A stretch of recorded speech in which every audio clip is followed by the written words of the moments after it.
Good morning, dear students. Welcome to this online lecture.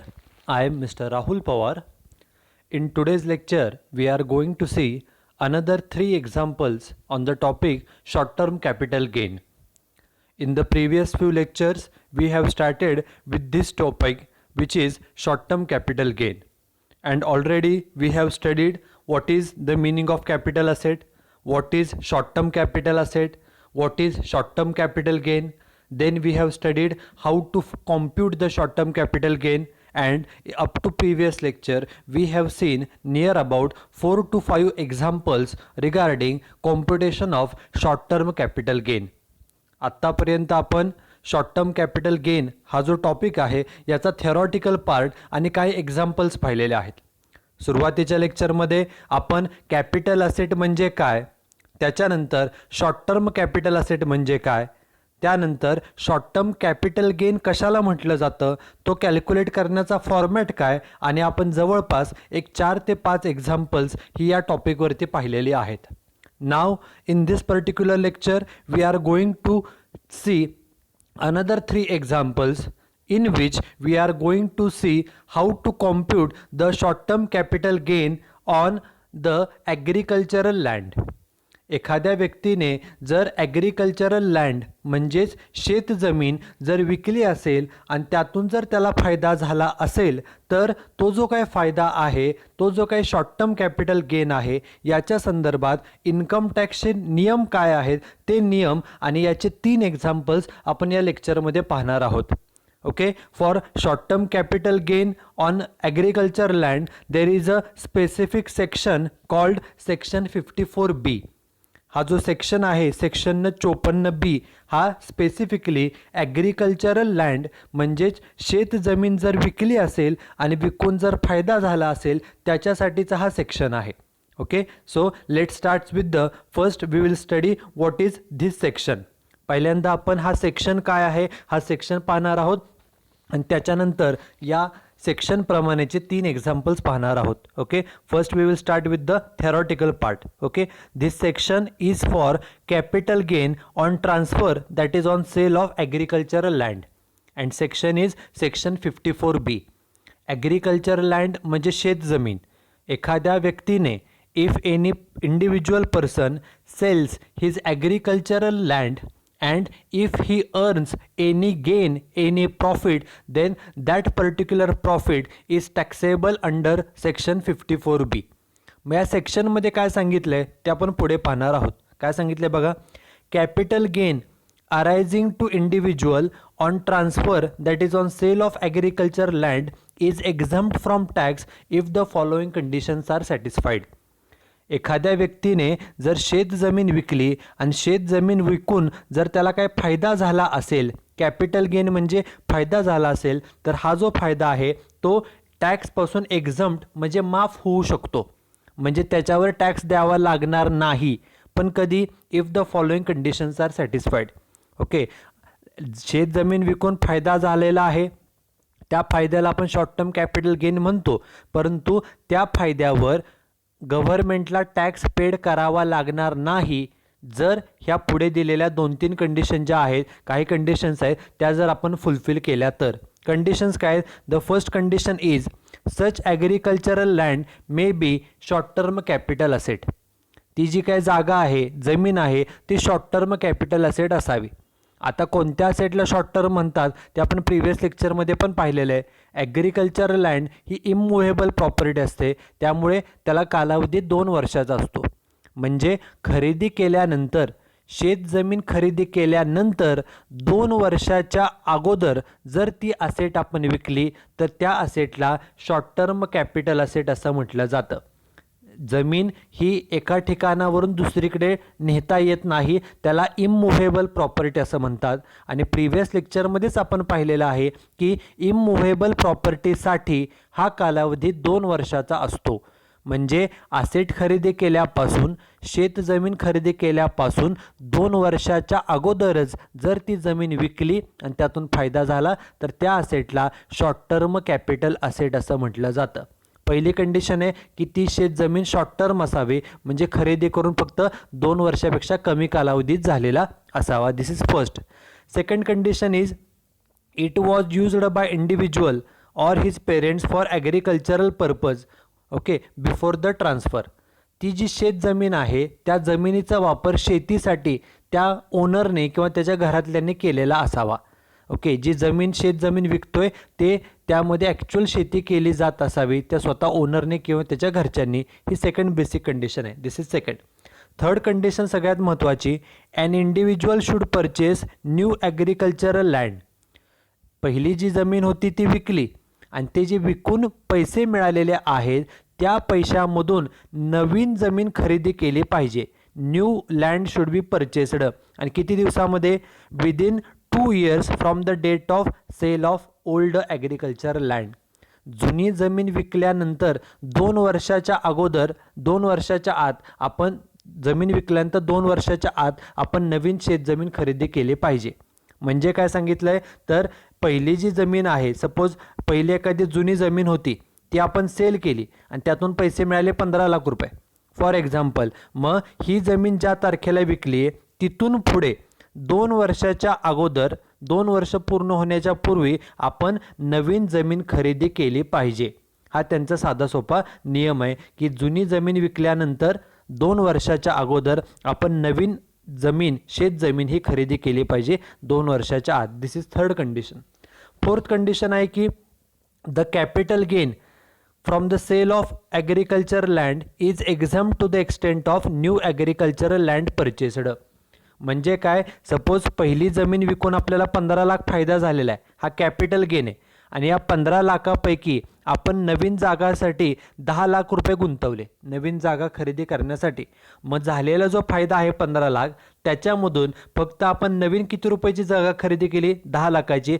तेवढेच माफ केले जातात. उरली रक्कम किती? 5 लाख. तेवढी सर्व टॅक्सेबल असते.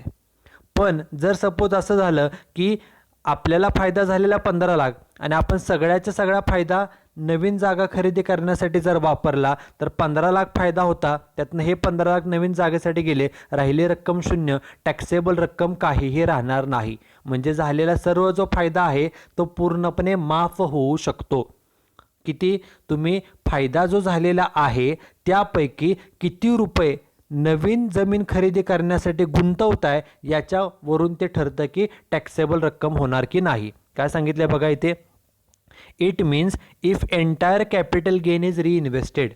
जेवढा फायदा झालेला आहे, जसं आत्ता आपण उदाहरण पाहिलं 15 लाख फायदा झालेला, तो जर सर्व गुंतवला नवीन जागा खरेदी करण्यासाठी, झालेला फायदा सर्व जर गुंतवला तर इट इज टोटली एक्झम्प्ट.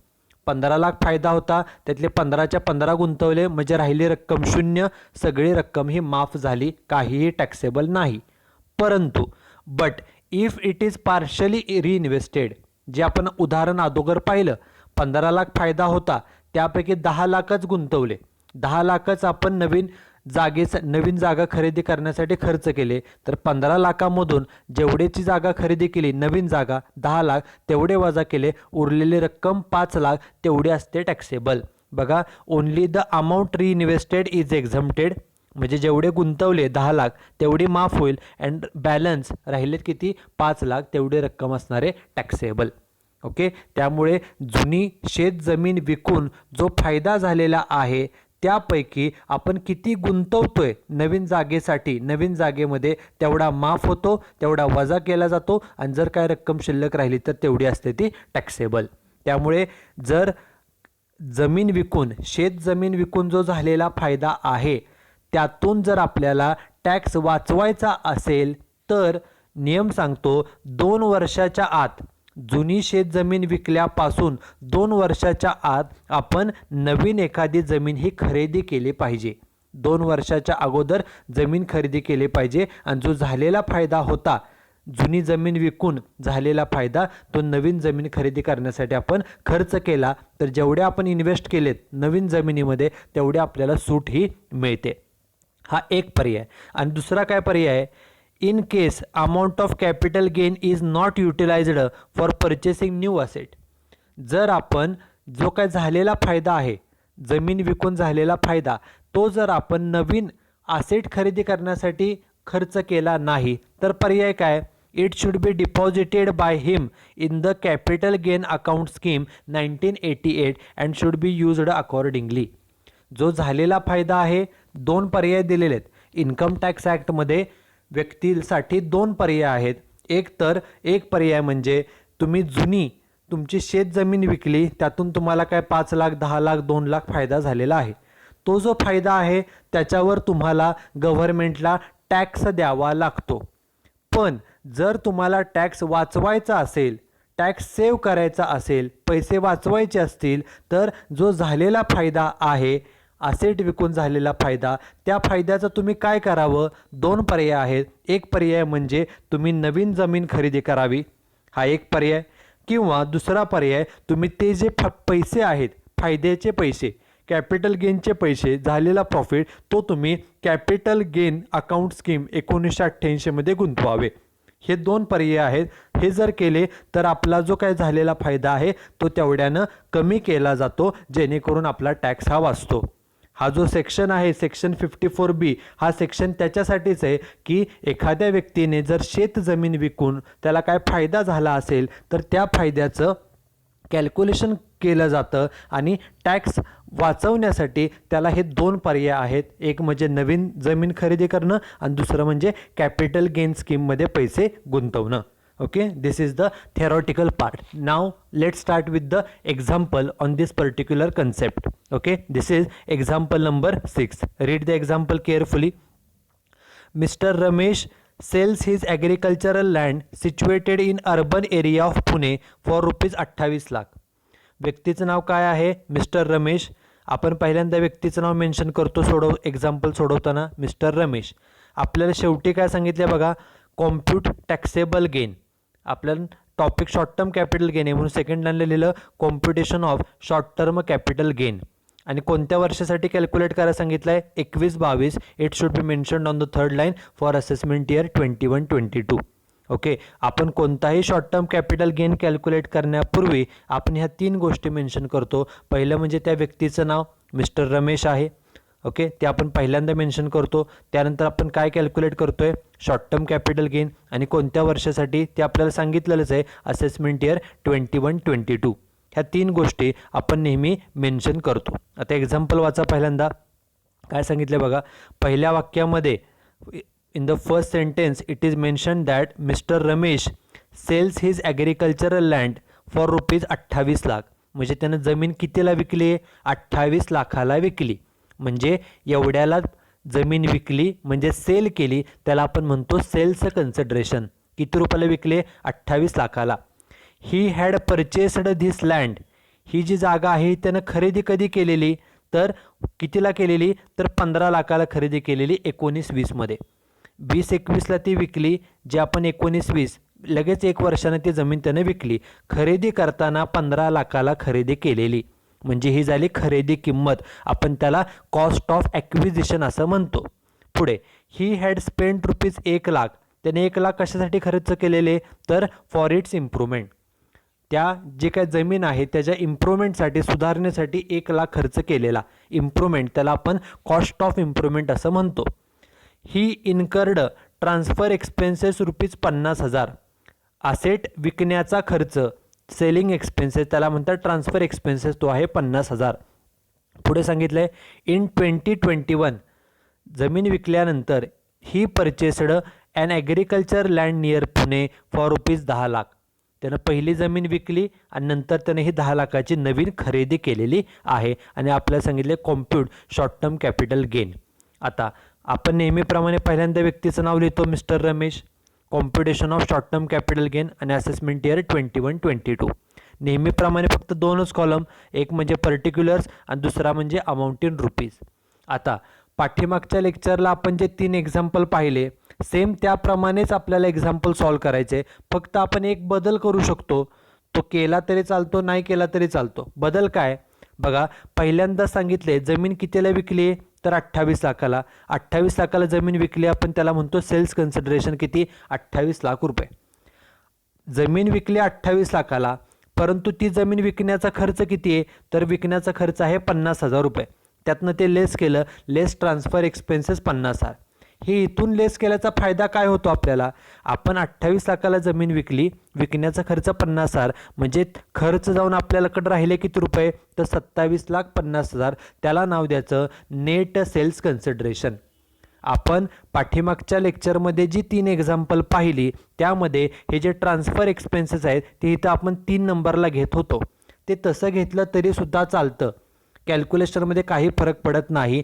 ते तुम्ही पाठीमागच्या एक्झाम्पलप्रमाणे तिथं घेऊ शकता, किंवा दुसरा ऑप्शन आहे तो म्हणजे सेल्समधून आपण असेट कितीला विकली? 28 लाखाला. त्यातनं लगेच असेट विकण्याचा खर्च वजा केला 50,000, की राहिली रक्कम किती? तर 27,50,000. त्याला नाव दिलं जातं नेट सेल्स कन्सिडरेशन. ओके, म्हणजे जमीन विकून आपल्याला 27,50,000 रुपये मिळालेले आहेत, खर्च वजा जाऊन. आता त्यातून 2 अमाऊंट वजा करायच्या. पाठीमागच्या लेक्चरमध्ये आपण 3 वजा करायचो.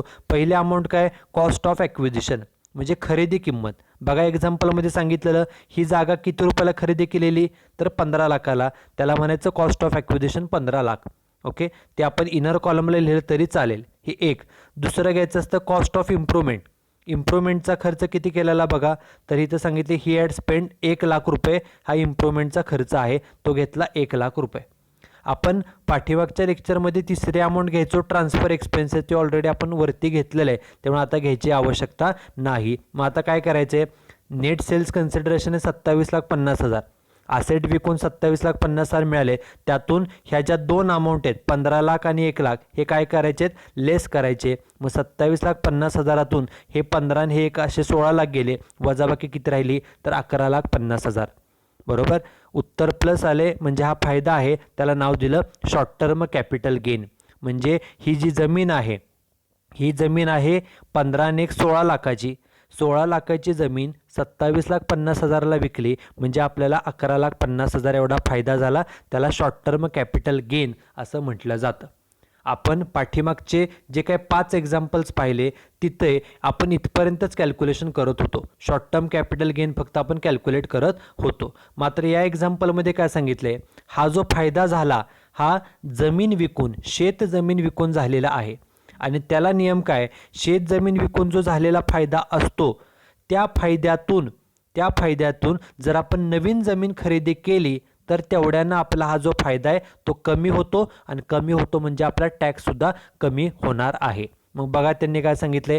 नवीन जमीन कधी खरेदी केली? तर नवीन जमीन खरेदी केली 10 लाखाला. काय सांगितले? नवीन जमीन खरेदी केली, he purchased agriculture land for rupees 10 lakh.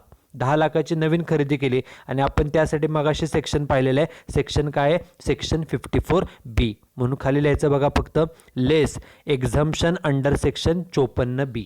Okay, शेत जमिनीसाठी सेक्शन 54B आहे, एवढं आपल्याला माहीत असावं. आणि त्यामध्ये फक्त हेच लिहायचं, एक new land agriculture land purchased. किती रुपयाची जमीन खरेदी केली आहे? 10 लाखाची. ते 10 लाख घ्या. मग 11,50,000 फायदा होता, त्यातनं 10 लाख वजा केले, वजाबाकी राहिली 1,50,000. त्याला नाव द्यायचं taxable short term capital gain.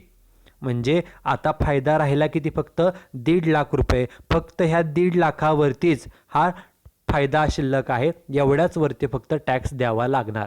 Okay, actually फायदा 11,50,000 होता, पण त्या फायद्यापैकी आपण 10 लाखाची नवीन जमीन खरेदी केल्यामुळं तेवढ्यानं आपला जो काय फायदा आहे तो कमी केला जातो, तेवढ्याचं आपल्याला एक्झम्पशन मिळतं. आणि जो शिल्लक फायदा आहे 1,50,000 आपल्याला फक्त आता तेवढ्यावरतीच टॅक्स द्यावा लागतो. Okay, so this is how we can calculate the short term capital gain. This is first example. Now the second example on this particular section. दुसरा एक्झाम्पल पण याप्रमाणे केअरफुली बघा. Mrs Megha sells her agricultural land for rupees 30 lakh. 30 लाखाला जमीन विकली, म्हणजे ह्याला म्हणायचं सेल्स कन्सिडरेशन. ह्याला काय म्हणायचं? Sales consideration. आता आपण पुढे बघूया. She had purchased this land. तिने ही जागा कधी परचेस केलेली? किती रुपयाला? 15 लाखाला खरेदी केलेली, म्हणजे ही झाली परचेस प्राईस. आपण त्याला कॉस्ट ऑफ ॲक्विजिशन असं म्हणतो. पुढे सांगितले she had spent rupees 50,000 on its improvement. इम्प्रूव्हमेंटसाठी 50,000 खर्च केलेला. इम्प्रूव्हमेंट त्याला आपण म्हणतो कॉस्ट ऑफ इम्प्रूव्हमेंट. पुढे सांगितलं आहे शी इन्कर्ड ट्रान्सफर एक्सपेन्सेस, म्हणजे सेलिंग एक्सपेन्सेस. किती? 2% ऑफ सेल्स. सेल्सच्या 2%. आता पाठीमागच्या एक्झाम्पलमध्ये सेलिंग एक्सपेन्सेसची अमाऊंट दिलेली, इथं पर्सेंटेजमध्ये दिले, ते आपण त्याप्रमाणे वजा करू शकतो. पुढे सांगितलं आहे on 31 March she purchased another agriculture land for ₹11 lakh. जुनी जमीन विकली आणि नवीन 11 लाखाची खरेदी केली आणि सांगितले compute taxable capital gain. Okay, same पाठीमागच्या एक्झाम्पलप्रमाणे पहिल्यांदा व्यक्तीचं नाव मेन्शन करूया, Mrs Megha. Her name should be written on the first line at the centre. Second आपल्याला सांगितले टॅक्सेबल कॅपिटल गेन कॅल्क्युलेट करा. आपला topic short term capital gain आहे, टॅक्सेबल सांगितले म्हणून नाव लिहिलं computation of taxable short term capital gain. आणि वर्ष कुठलं आहे 21-22, ते तिसऱ्याने लिहिलं फॉर असेसमेंट इयर 21-22. ओके, या 3 गोष्टी मेन्शन केल्यानंतर नेहमीचा फॉर्मॅट 2 कॉलम पर्टिक्युलर्स आणि अमाऊंट इन रुपीज. आपण पाठीमागच्या एक्झाम्पलप्रमाणे सुरुवात करायची असते सेल्स कन्सिडरेशनने, म्हणजे आपण जमीन किती रुपयाला विकली. बघा एक्झाम्पलमध्ये सांगितलं आहे आपण जमीन सेल कितीला केली, तर विकली 30 लाखाला, त्यामुळे सेल्स कन्सिडरेशन घ्यायचं 30 लाख. विकली जमीन 30 लाखाला, त्यातून विकण्याचा खर्च करतो आपण वजा. मग विकण्याचा खर्च किती आहे बघा, तो आहे 2% ऑफ सेल्स. विकण्याचा खर्च ट्रान्सफर करणे म्हणजे विकण्याचा खर्च आहे 2% ऑफ सेल. असेट विकली आहे 30 लाखाला, त्याच्या 2%, बघा इथे लिहिले 2% ऑफ सेल. मग 30 लाखाच्या 2% म्हणजे किती 60,000 रुपये. तेवढे वजा केले, रे सोडून वजाबाकी खाली, ते आली 29,40,000. त्याला नाव दिलं नेट सेल्स कन्सिडरेशन. म्हणजे आपण जमीन विकलेली 30 लाखाला, पण विकण्याचा खर्च 60,000 जाऊन आपल्याकडे नेट रक्कम राहिली किती, तर त्याला नाव द्यायचं नेट सेल्स कन्सिडरेशन. म्हणजे एवढी रक्कम आपल्याला असेट विकून मिळालेली आहे. ओके, यामधून आपण नेहमीप्रमाणे फक्त 2 अमाऊंट वजा करतो. एक म्हणजे कॉस्ट ऑफ ॲक्विजिशन, म्हणजे खरेदी किंमत. बघा खरेदी किती रुपयाला केलेली ह्या सेट 15 लाखाला, ती घेतली अमाऊंट 15 लाख, ही एक. आणि दुसरं आपण घेतो कॉस्ट ऑफ इम्प्रूव्हमेंट, म्हणजे असेटच्या इम्प्रूव्हमेंटचा खर्च. बघा इम्प्रूव्हमेंटचा खर्च किती आहे, तर तो आहे 50,000 रुपये, तो घेतला 50,000.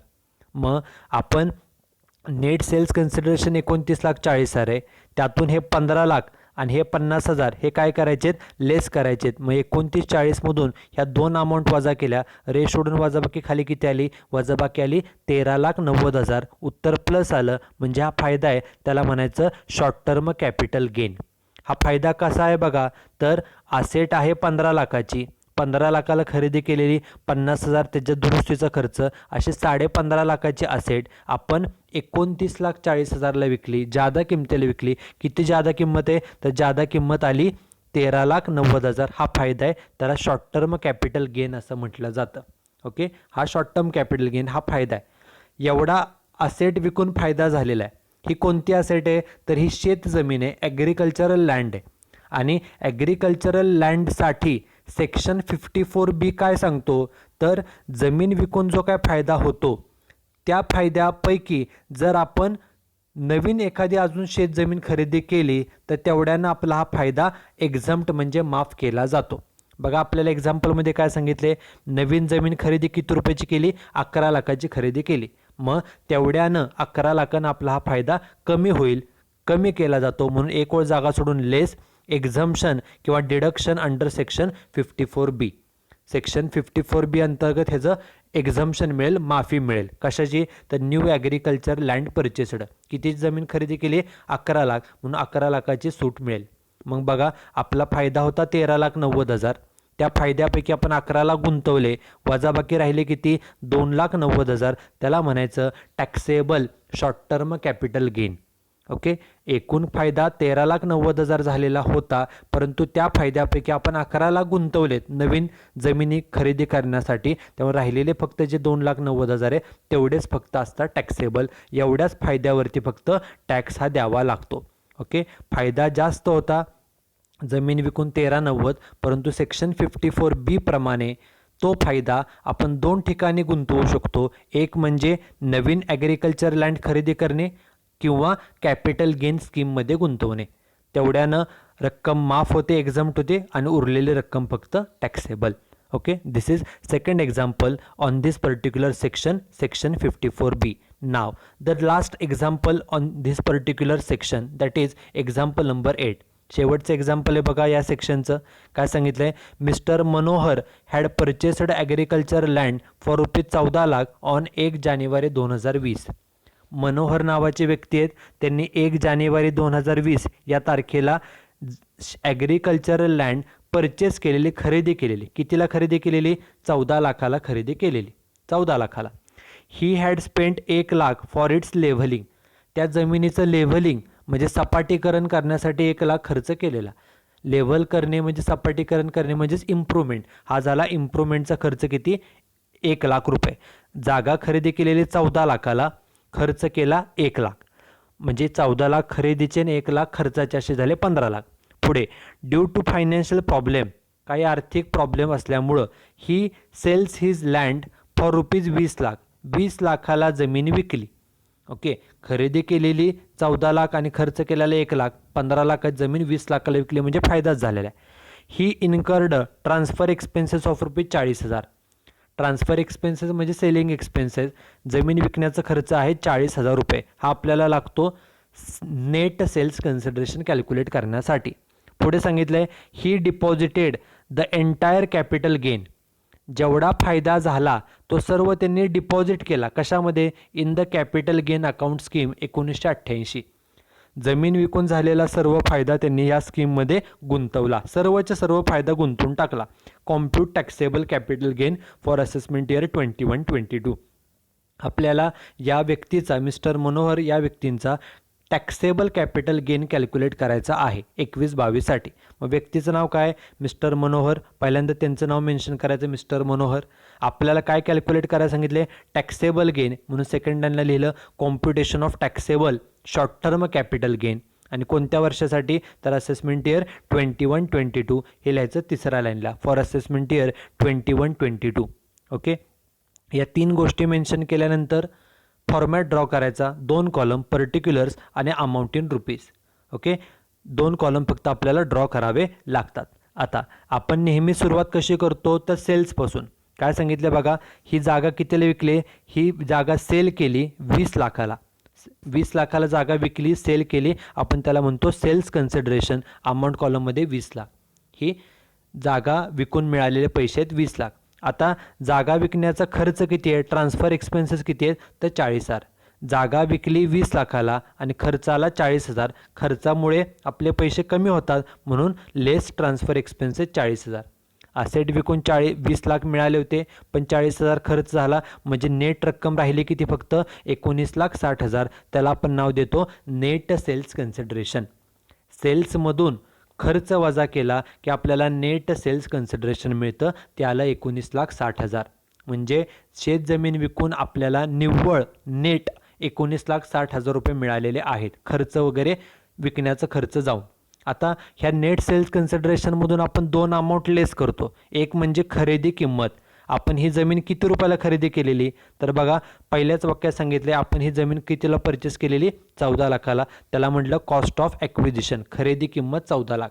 आणि दुसरी अमाऊंट घ्यायची असते कॉस्ट ऑफ इम्प्रूव्हमेंट. या असेटसाठी काय केलेले इम्प्रूव्हमेंटचा खर्च, तर तो आहे बघा लेव्हलिंग, सपाटीकरण करण्यासाठी म्हणजे इम्प्रूव्हमेंटसाठी किती खर्च केलेला? 1 लाख. त्याला म्हटलं जातं कॉस्ट ऑफ इम्प्रूव्हमेंट. हे 2च खर्च वजा केले जातात. म्हणजे 14 लाखाचे असेट, 1 लाख खर्च, अशी 15 लाखाची असेट आपण विकली कितीला? 19,60,000ला. 15 लाखाची असेट 19,60,000ला विकली म्हणजे जादा किमतीला विकली. किती फायदा झाला? फायदा झाला 4,60,000. त्याला म्हटलं जातं short term capital gain. Okay, त्याला काय म्हटलं जातं? तर शॉर्ट टर्म कॅपिटल गेन. आपण काय करतो? नेट सेल्स कन्सिडरेशनमधून ह्या ज्या 2 अमाऊंट आहेत ह्या लेस करायच्यात. म्हणजे 19,60,000मधून 14 लाख आणि हे 1 लाख असे 15 लाख वजा केले, वजाबाकी खाली घेतली रे सोडून, ते आले 4,60,000. आपण 15 लाखाची असेट 19,60,000ला विकली म्हणजे जादा पैसे मिळाले किती? 4,60,000 रुपये. हा फायदा आहे म्हणून त्याला शॉर्ट टर्म कॅपिटल गेन असं म्हटलं. आता जमीन विकून 4,60,000 फायदा झालेला आहे. आता हा फायदा 2 ठिकाणी इन्व्हेस्ट करता येतो. एक म्हणजे नवीन शेत जमीन खरेदी करणे किंवा दुसरा पर्याय कॅपिटल गेन अकाउंट स्कीममध्ये पैसे जर गुंतवले तर हा फायदा तेवढ्यानं आपला माफ होतो, एक्झम्प्ट होतो. मग आता यांनी काय केले बघा, यांनी लिहिलं आहे he deposited entire capital gain. जेवढा फायदा झाला किती फायदा झाला बघा, इथं फायदा झाला आहे 4,60,000 रुपये. ही जी पहिली असेट आहे ती विकून फायदा 4,60,000 झालेला आहे. हा सर्व फायदा त्यांनी काय केला, डिपॉझिट केला, जमा केला कॅपिटल गेन अकाउंट स्कीममध्ये. सर्वच्या सर्व फायदा ह्यामध्ये जमा केलेला आहे. नवीन जमीन खरेदी केली नाही, मात्र सर्व फायदा ह्या स्कीममध्ये जमा केला. मग आपण थेरॉटिकल पार्टमध्ये पाहिलेलं की सेक्शन 54B अंतर्गत हे 2 पर्याय असतात. त्यापैकी त्यांनी हा सेकंड अल्टरनेटिव्ह निवडला आणि सर्व पैसे कॅपिटल गेन स्कीममध्ये गुंतवले.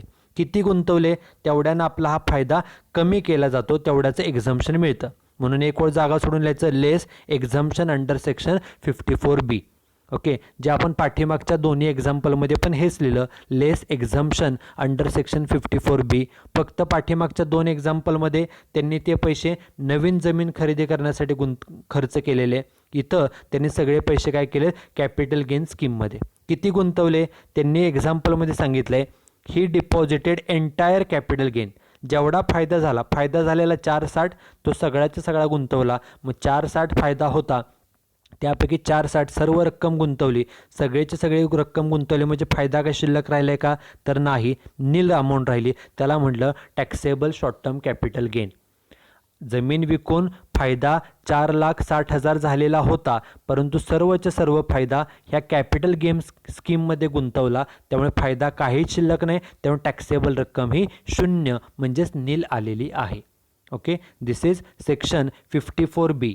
हा जो सेक्शन आहे, हा सेक्शन स्पेसिफिकली शेत जमीन जर असेल, एखाद्या व्यक्तीची शेती असेल आणि शेत जमीन जर त्यानं विकली आणि त्याला फायदा झाला, तर त्याच्यासाठीचा हा सेक्शन आहे.